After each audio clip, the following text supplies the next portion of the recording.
मित्रों, हर हर महादेव। मित्रों, आज हम फिर चर्चा करेंगे 12 ज्योतिर्लिंगों में से एक ज्योतिर्लिंग गृडेश्वर ज्योतिर्लिंग या घूमेश्वर ज्योतिर्लिंग की। मित्रों, 12 ज्योतिर्लिंगों में यह 12वां ज्योतिर्लिंग है। मित्रों, अब तक हमने 11 ज्योतिर्लिंगों के कथा, इतिहास, रहस्य और यात्रा के विवरण की जानकारी अपने चैनल पर डाल के रखा है। तो अगर पीछे बाकी 11 ज्योतिर्लिंगों के कथा, इतिहास, रहस्य और यात्रा के विवरण को जानने के लिए वीडियो के डिस्क्रिप्शन में जाकर लिंक पर क्लिक करके देख सकते हैं। मित्रों, वीडियो को लाइक करें, शेयर करें और यदि नए हैं तो चैनल को सब्सक्राइब करें और कमेंट बॉक्स में हर हर महादेव, जय महाकाल जरूर लिखें। मित्रों, इस ज्योतिर्लिंग की कथा पुराणों के अनुसार इस प्रकार है। प्राचीन काल में देवगिरी पर्वत के पास सुधर्मा नाम का ब्राह्मण अपनी पत्नी सुदेहा के साथ रहता था। सुधर्मा परम शिव भक्त था। वहीं सुदेहा को धार्मिक कार्यों में कोई रुचि नहीं थी। काफ़ी समय बीत जाने के बाद जब उनको कोई संतान नहीं हुआ तो जमाने के ताने से तंग आकर सुदेहा ने अपने पति से कहा कि वह उसकी बहन घूसमा से शादी कर ले, जिससे उनका वंश आगे बढ़ जाए। अब घूसमा की शादी सुधर्मा से हो गई।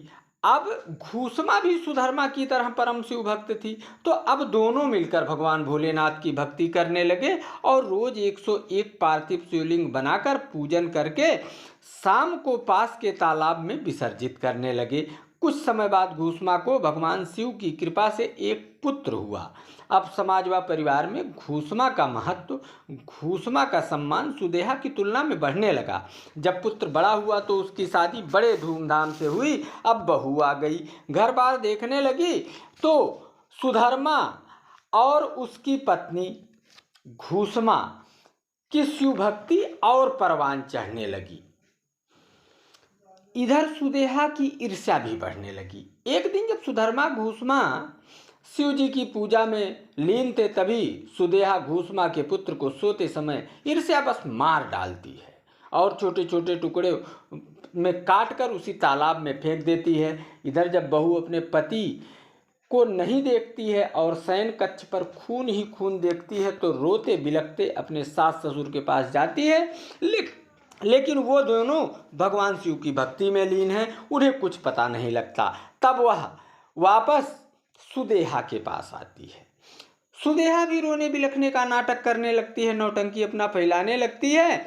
और इधर कुछ समय बाद जब उनकी पूजा पूर्ण होती है तो वो रोज की भांति पूजन सामग्री और पार्थिव शिवलिंग उस तालाब में विसर्जित करने जाते हैं। तभी देखते हैं कि उनका पुत्र वहाँ जीवित है और तभी भगवान भोलेनाथ, भोला भंडारी प्रकट होते हैं और घूसमा और सुधर्मा को बताते हैं कि सुदेहा ने ऐसा ऐसा कृत्य किया है और अब मैं उसे जलाकर भस्म कर दूंगा।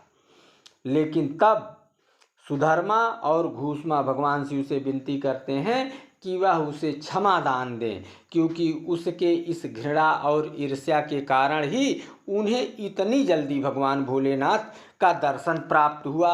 इस पर भगवान भोलेनाथ और प्रसन्न होते हैं और उनसे वरदान मांगने को कहते हैं। तब वो दोनों पति पत्नी वरदान मांगते हैं कि भगवान भोलेनाथ इस स्थान पर ज्योतिर्लिंग के रूप में स्थापित हो जाएं, जिससे दीन दुखियों और जनमानस का कल्याण हो।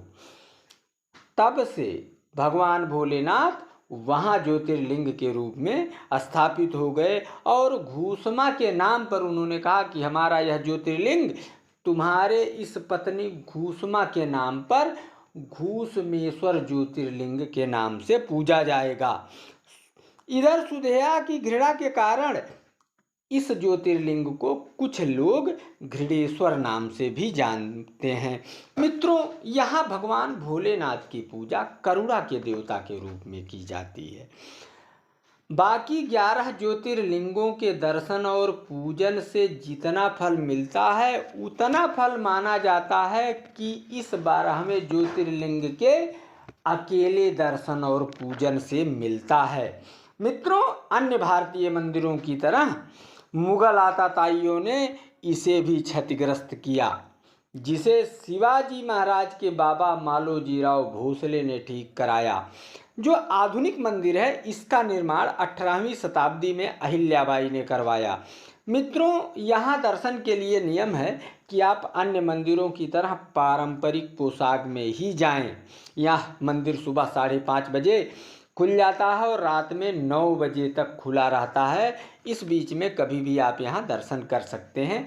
आप यहाँ 12 महीने आ सकते हैं, लेकिन चूंकि यहाँ गर्मी ज़्यादा पड़ती है तो ठंडक का मौसम यहाँ आने के लिए ज़्यादा बेहतर है। मित्रों, यात्रा के लिए अगर आप प्लेन से आ रहे हैं तो औरंगाबाद हवाई अड्डा देश के अन्य हवाई अड्डों से सीधे जुड़ा हुआ है, जो मंदिर से मात्र 30 किलोमीटर है। अगर आप रेलवे से आते हैं तो भी आप औरंगाबाद जंक्शन आएँ और यहाँ से मात्र 30 किलोमीटर की दूरी पर यह ज्योतिर्लिंग है। बस से आने के लिए पूरे देश के सभी भागों से यहाँ की सीधी बस सेवा उपलब्ध है। यहाँ के अन्य दर्शनीय स्थल हैं अजंता की गुफाएं, यलोरा की गुफाएं, जैन गुफाएं, कैसासी मंदिर, भद्र मारुति मंदिर। तो मित्रों, कैसी लगी हमारी यह जानकारी वीडियो के माध्यम से ज़रूर बताएं और कमेंट बॉक्स में हर हर महादेव लिखना ना भूलें। तो मित्रों, फिर हाजिर होंगे एक और वीडियो में हिंदू रीति रिवाज और प्राचीन मंदिरों के इतिहास के साथ। तब तक के लिए जय महाकाल।